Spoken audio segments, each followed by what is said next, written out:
Okay, so thanks, Rob, so much. And I really appreciate everything that you have done to make this happen. I also for organizing this. I think it's an amazing opportunity. And I'm really excited to be here. It's an honor and a privilege. I'm also excited that we have 8 Centro alumni talks today. So thanks so much for all of this. The topic I chose to think about is changing lenses, changing conversations, because how we see the world affects how we interact. And I've been thinking a lot about that as a teacher and as a teacher trainer. And I wanted to share a few thoughts about that with you guys today. So my core that have guided me, and have changed years, but these are the 4 questions that have guided me in my teaching practice and my practice as a teacher trainer as well. And today I'm going to focus on the 4th question. The lens through which we see our experience and how does that affect our learning. And to start out with, I want to tell you guys a story that happened to me in my 3rd week of teaching. Many years ago, I was a Spanish teacher. I taught 300 children a day. And my 3rd week of teaching, and I wasn't a trained teacher, I had a lot to learn.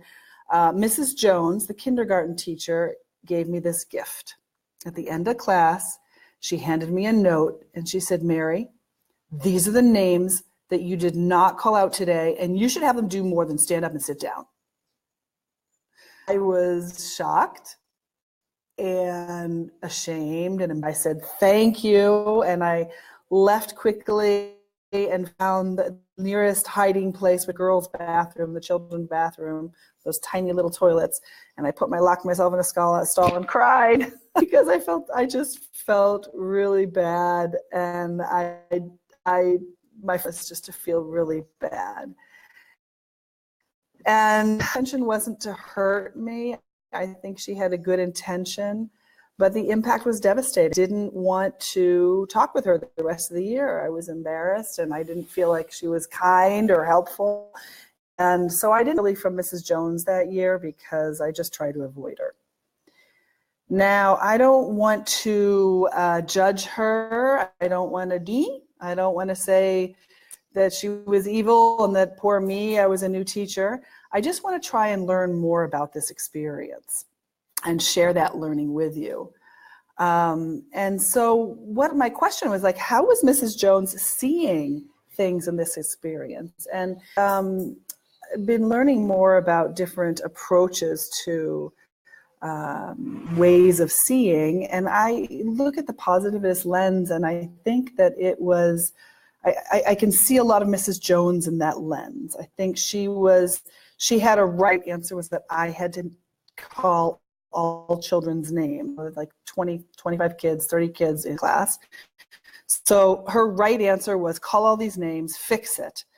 And that her truth was the truth. And I'm sure it was based on some sort of evidence of what effective is.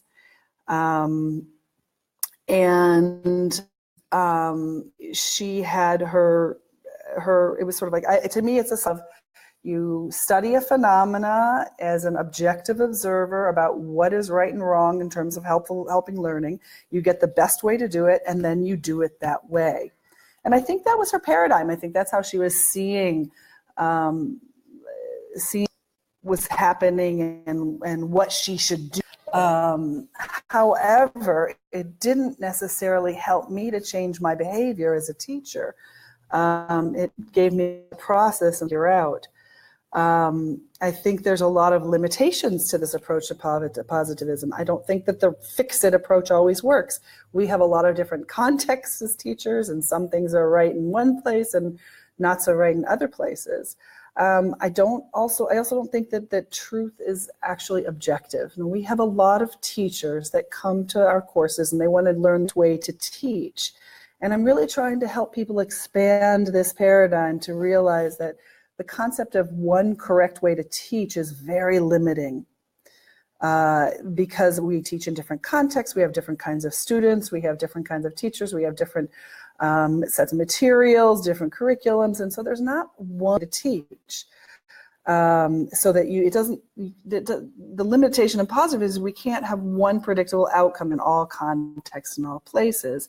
And there are lots of other ways to learn than just the scientific method of studying a phenomena from an objective approach, and trying to come with a truth that can be generalized across all ways. Now, I know you probably realize that, but I think the story highlights it. There's a bunch of other approaches, but this one that I'm sharing with you today is Positivist Lens for looking at how we see things. And in this Positivist lens, knowledge is a result of social interaction, and it's constructed, and it's adaptive, and it's subjective, not objective, both an individual and a cross-cultural process. So had Mrs. Jones had a social constructivist lens done with me to learn, to help me learn as a new teacher, learn about so for example, I think had she talked to me after class or maybe after school, sat down with me, learned a little bit about who I am, how new I was to teaching, and if she had asked me about what I was struggling with, and I could, if I felt comfortable with her, I probably would tell her a few things. And one of those things might be, you know, I'm not really sure I know all the kids' names, and I'm not quite sure if I'm reaching all of them. And then I might ask her to me making a list of the names that I don't use. And then at the end of that class, she might give me this list and say, hey, Mary, these are the names that you did not use today. And just, you know, you had asked me to do it, and so here you are. And I would have a totally different reaction.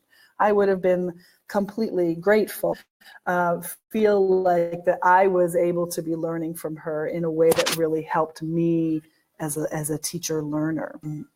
So I think that these implications of this, from a positivist lens to a social constructivist lens, would help all of us as teachers grow. Because so many teachers I see come here with this idea that they want something right and wrong, and if they do it right, then they're sort of done. And what I'd like us to see is that learning dialogue, whether it's my dialogue with a teacher trainer about my teaching, or whether it's a student's and teacher dialogue about their learning of English. So if we shift our paradigm, we're going to shift our behaviors, and we're going to have a lot more discussion and reflection and feedback. That's conversations between the people. And as you can see on this list, there's a number of implications. Change how we talk about teaching and how we talk about learning. And hopefully, as we help our teachers grow, as teachers, we're facilitating each other's learning instead of telling people what's right and what's wrong. That is the essence. I know I have a minute or so. That's the essence of what I'd like to share with you all today, because I was trying to decide what to talk about. And here at the end of for many people, it's the end of the school year, and a lot of teachers are tired and slightly burnt out. And sometimes teachers fall into that mind space of what did I do right this year? What did I do wrong this year? Or what somebody else right or wrong. Encourage people to do is think in a little bit more systemic way and complicated about different aspects that have affected how you and your students have learned this year, and how are you actually seeing that. I have a picture here of some fish in the water, and it's a metaphorical image to think about. Fish probably don't know that they're actually in water, and we don't always know how we're seeing the world. And if we take a step back and think a little bit about that, and make a conscious choice about how we're seeing the world, I think we can have a better learning experience. So thank you all very much. It's been very sweet. I hope the sound has worked well for you all. Much, Rob, and thanks, Gracia.